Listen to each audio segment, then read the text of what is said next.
MP Chamala Kiran Kumar Reddy KTR ఈ car రేసుపై విరుచుకుపడ్డారు. చిట్చాట్లో మాట్లాడిన ఆయన అల్లు అర్జున్ అరెస్టుతో Revanth Reddy pan India CM అయ్యారని, ట్రిబుల్ అలైన్మెంట్ మార్చి రైతులను మోసం చేయాలని బీఆర్ఎస్ ప్లాన్ చేసిందని, ట్రిబుల్ విషయంలో దాచుకునే అలవాటు కాంగ్రెస్ పార్టీకి లేదని అన్నారు ఎంపీ చామల.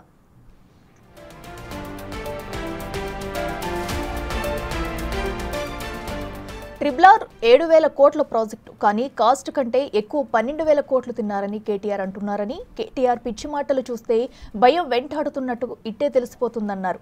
కాంగ్రెస్ పార్టీ ప్రతిపక్షాన్ని బతికిస్తుందని, వాళ్లలాగా తమని తప్పుడు కేసులు బనాయించే పార్టీ కాదన్నారు.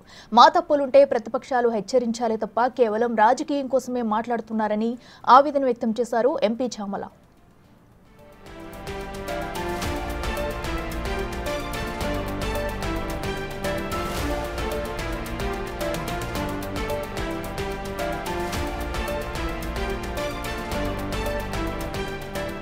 కేటీఆర్, హరీష్, కవిత ప్రభుత్వంపై దుష్ప్రచారం చేస్తున్నారని, కేటీఆర్ ఫార్ములా ఈ రేస్ కేసుపై ఒక్కో రోజు ఒక్కో స్టేట్మెంట్ ఇస్తున్నారని చెప్పుకొచ్చారైనా 56 కోట్లు బదిలీ చేసింది నిజమేనని వాళ్లే అంటారు. అవినీతి లేదని వాళ్లే అంటారు.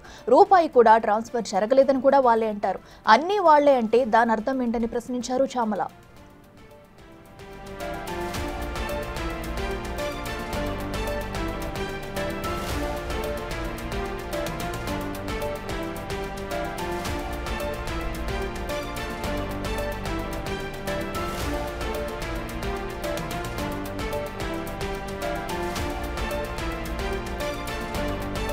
మొదట్లో తానే అరవింద్ కుమార్ కి చెప్పిన డబ్బులు విడుదల చేయమని చెప్పానన్నట్టు అన్నారు కేటీఆర్. ఆ తర్వాత నాకేం సంబంధం లేదని ఆయనే అంటారు. కేటీఆర్ తప్పు చేయకూడదనే తాను కూడా కోరుకుంటున్నానని, ఆయన నిర్దోషిగా నిరూపించుకుని బయటకు రావాలని ఆశిస్తున్నానని అన్నారు చామల. తప్పు చేస్తే ఎవరికైనా ఖచ్చితంగా జైలుకు వెళతారని అన్నారు.